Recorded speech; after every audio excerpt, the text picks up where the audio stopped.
Session 2. The Singa. The Singa sang Nilotaman imaginative,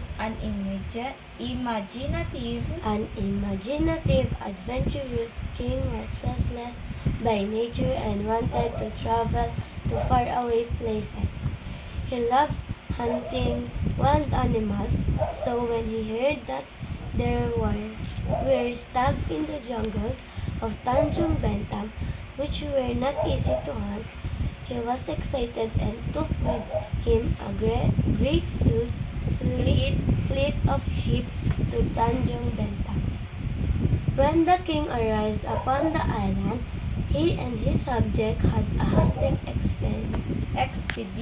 expedition that lasted several hours, slaying many wild and savage beasts, but no stags.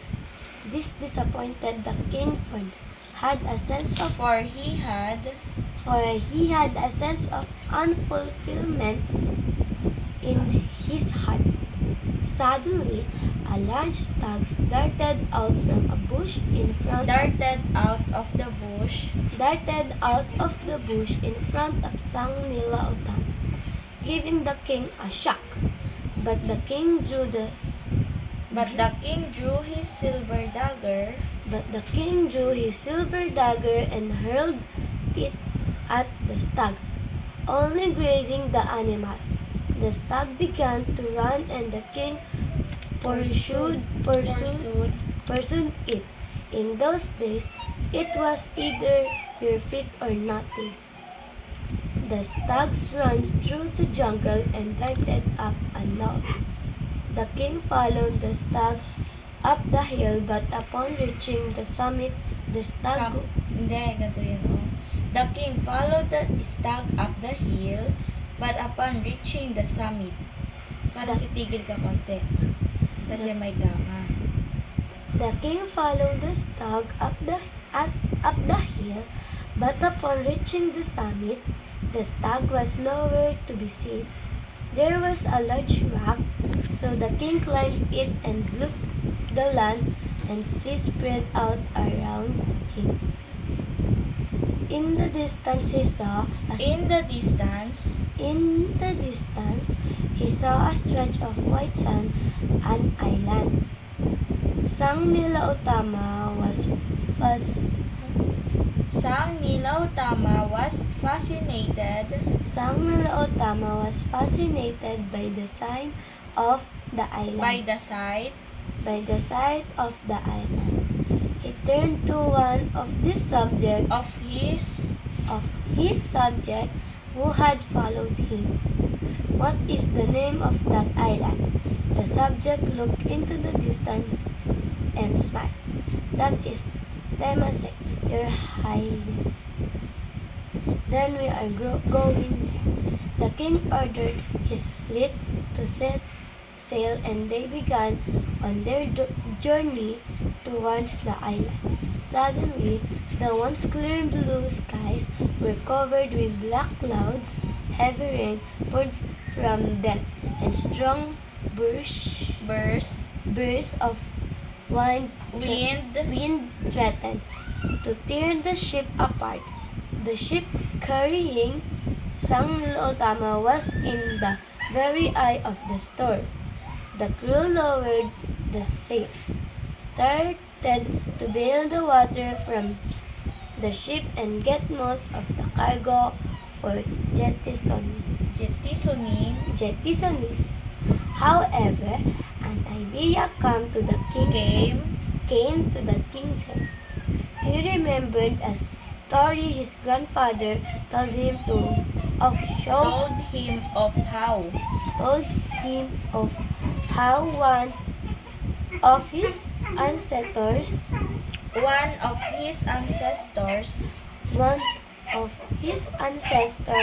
became the sea king, and that his crown was the only thing which belonged to his ancestors. He removed his crown immediately and threw it into the sea. All at once, The storm broke as suddenly as it started. The skies began to clear, and the crew gave a shout of joy and set sail once more to the island of Tennessee. When the king stepped upon the island, a creature stepped out of nowhere, and the king and his men were awestruck by the magnificent creature. It was large and moved with grace, had a black head covered in a furry mane, a whitish neck, and a red body. Whitish neck. Whitish neck and a red body. When the king drew his bow and arrow, the beast started back. The beast stared back. The beast stared back at him with golden eyes and let out a deafening roar before leaping into the jungle. What sort of animal was that? The king asked. A wise old man stepped forth. I have seen animal in Portraits. from the far west. Perhaps this is a singa, but I wonder how it got on the way here. This must be a great place if it lets breed such a beautiful animal. Let us live here on the island of Singapore. Today, we will have a short quiz to see if you have remembered something. Papel, and then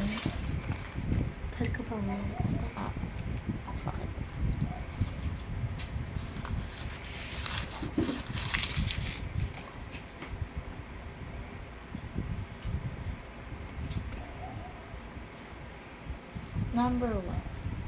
Right, true, or false? Sang Nila Utama was a king who loved to hunt wild animals.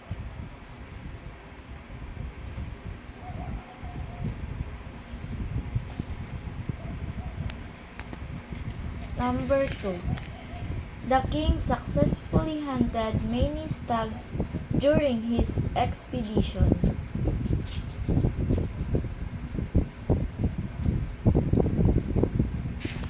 Number 3. The island that Sang Nila Utama saw from the knoll was named Timasek.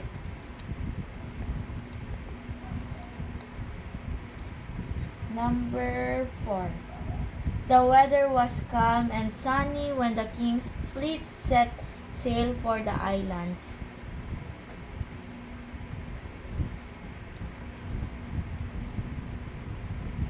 Number 5. Sang Nila Utama threw his crown into the sea to calm the storm.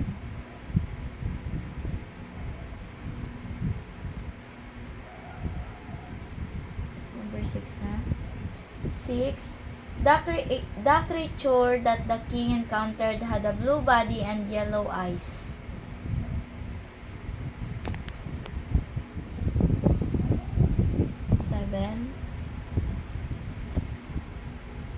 A wise old man identified the creature as a singa.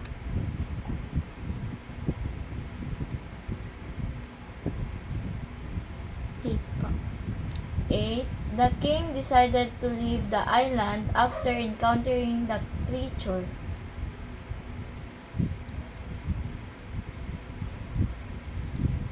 9. Sang Nila Utama named the island Singapura after his encounter with the creature.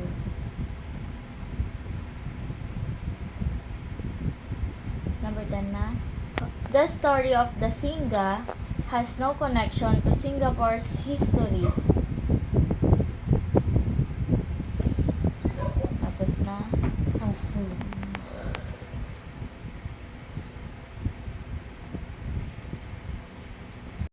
Okay, let's have another activity. Number 1 question. Who is the main character in the story?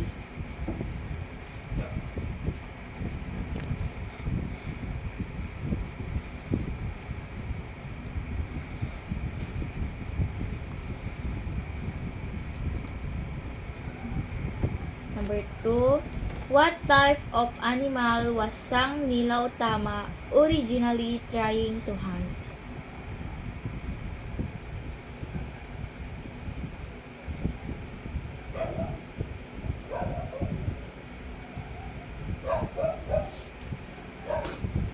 Number 3. What did the king see when he climbed the large rock on the knoll?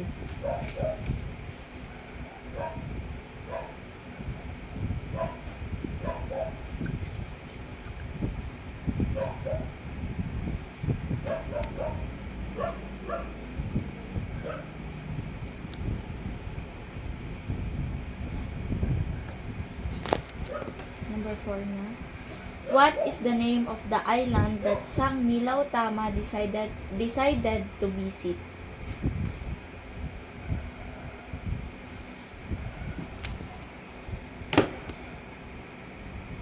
Number 5 na.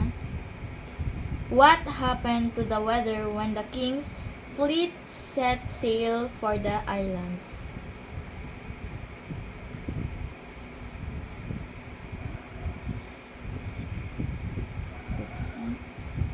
What did the king do with his crown during the storm?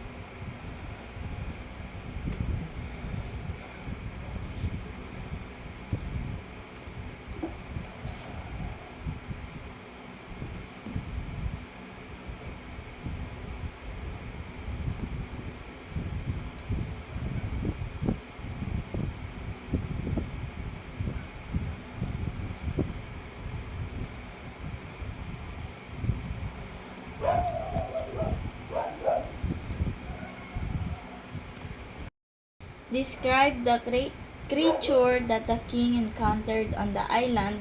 What did it look like?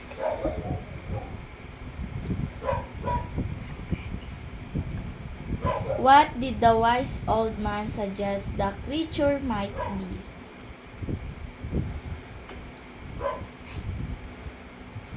Nine. What name did Sang Nila Utama give to the island after his encounter with the creature?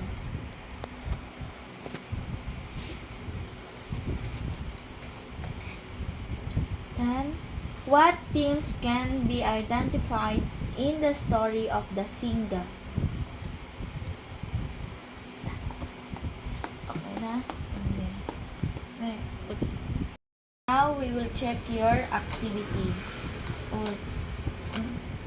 I-check mo. Number 1 answer is true.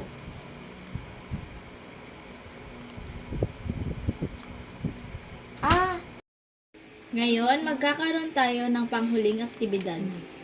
Ito ay ang spelling. Isulat mo muna ang iyong pangalan.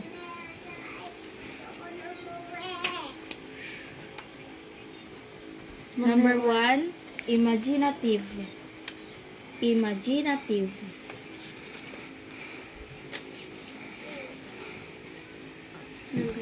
Number 2, adventurous.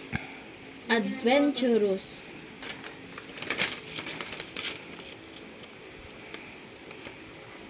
Number 3, expedition. Expedition.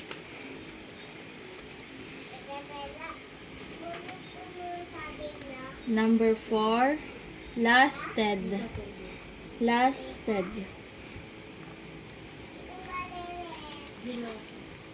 Number 5. Number 5, darted. Number 6. Number 6, null. Number 7. Mabilis. Number 7, ancestors. Number 8. Number 8, immediately. Immediately. Number 9, whitish. Whitish. Number 10 po. At ang panghuli ay fascinated.